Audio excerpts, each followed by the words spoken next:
And of course, having the rise to the title was amazing.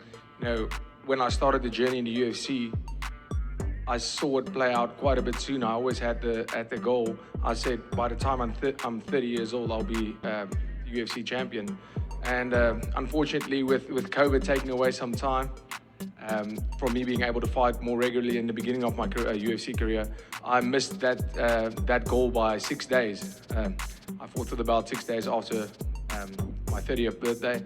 So, that's the planning was almost pinpoint accurate for that, but now it starts. This is my first title defense, and obviously the first time that two Africans are on the main event of the UFC. That's history, and that's amazing. Two African-born fighters main eventing a massive pay-per-view event. That's history. So that in itself is a massive honor for me. And then of course, fighting Israel, arguably one of the greatest middleweights ever, and that I wouldn't want to defend my title against anybody else. But in terms of legacy, every single fight is for legacy, and you don't want to be just. Once you become a champion, you have to realize, firstly, when you're in the UFC, there are no easy fights. Every single fight is the potential world champion you're fighting against. And then, of course, when you're at the top of the pile, when you are at the top of the sport and being a champion, everybody coming up is extremely hungry. Everybody's looking at you and figuring out and seeing the holes in your game, seeing what you do good, seeing what mistakes you make. And, for a guy like Israel, he has been there for a very long time. And he, like I said, he is considered one of the best middleweights ever. But now, this is my chance to show that I'm one of the greatest middleweights ever.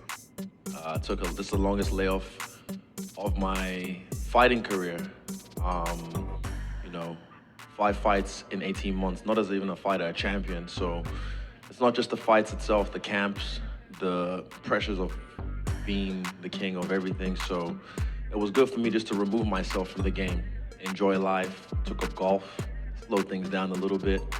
But yeah, doing that makes me appreciate this a lot more, because I get to see my homies like, Carlos, Kevin Jousset, even now the young guys, they're starting to get into the UFC, and seeing them enjoy the little things. Like when I got here in 2018, UFC 221, I was that kid, bright eyes and everything. So seeing them bright-eyed and like, wow, I'm about to get in the UFC, or I'm in the UFC doing it, kind of reignites that flame. And also taking the time off did that for me. So yeah, fucking back into work.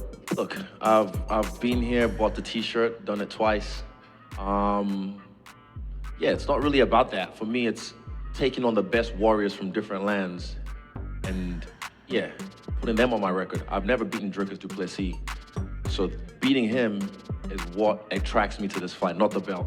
So those who've never, ever been in our shoes will never understand that mindset. So yeah, fuck the belts, I'm coming for heads, and I stick with that. You spoke about being the king and the pressures that go along with that. Can you give us a bit of an insight into how mentally exhausting that can be, just holding off a whole bunch of guys who want a piece of you? Oh, it still feels that way. It never changes. I'm Israel Adesanya, there's always gonna be a target on my back. But experience. I've had experience in this, but again, what we do is crazy. We might seem like invincible people, but we're humans. So again, as the most active champion in history, 5 fights, 18 months, it was just too much for me. And I was forced to take a break, and I'm happy I did. And by the time I step back in there with Dricus, it'll be almost a year. A lot's happened in a year. A lot has changed for me in a year. So yeah, I look forward to just enjoying the process, all this shit, till we get in the octagon and then we scrap it out. Tension. There's always tension whenever you fight anyone. This is a fight at the end of the day. We're not playing chess, we're fighting.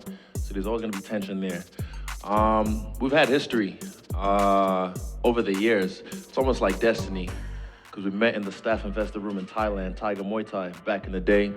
Had a little play around, and funny enough, here we are again. It's like full circle, back where it all started for me. So yeah, and also again, he tried to discredit the Three Kings and say that he's the real true African champion. And I was just Like, it's a weird mindset, bro. Like, he came in the UFC, I knew who it was a little bit, but I didn't go, oh, who the fuck's this fake dude coming in? I just said, cool, there's another African in the UFC. But then him discrediting me, Francis Ngannou, Kamaru Usman, that ticked me off a little bit. So that's what started this. But again, I'll finish it. Yeah, no, for me, calling it tension, there's no tension for me. I get into the octagon and I do my job. I do my business. You can be the biggest asshole in the world. You can be the nicest guy in the world. I'm going out there to kill you. And I hope you're doing the same to me, because otherwise it's not going to be a good night for you. And as far as discrediting, never discredited anybody. Stating facts. Where do I reside? What's my postal code? Where do I train? Where do I live? Where was I born? In South Africa. Still there, still training. And I won this belt from South Africa. I didn't travel anywhere else. That was the only thing that I stated. So never discredited anybody.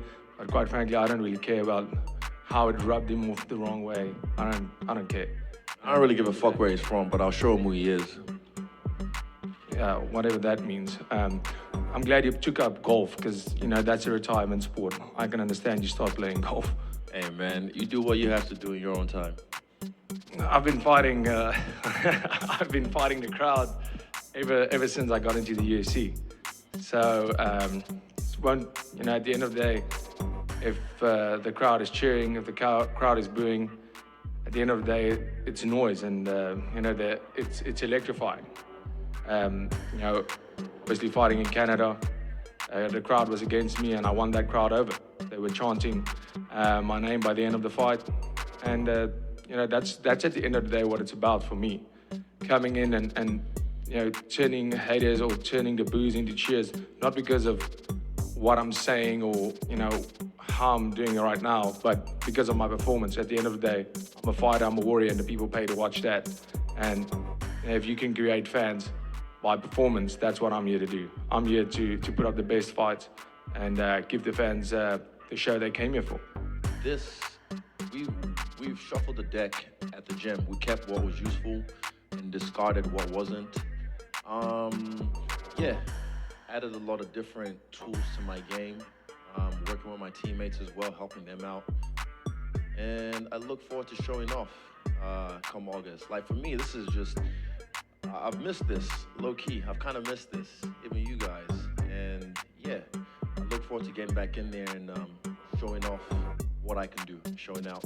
With the win over Dricus in Perth, you created a bit of history by becoming the first three-time middleweight champion. Does that part mean a little bit to you as far as legacy?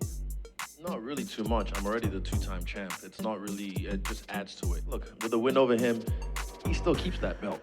That's gonna sit over his fireplace and I get a new one. So I've got so many belts, it doesn't really matter to me. And I'm saying, what I don't have is him, his head, and that's what I'm coming for. So I wanna fight with freedom, and that's what I'm gonna do, fight freely.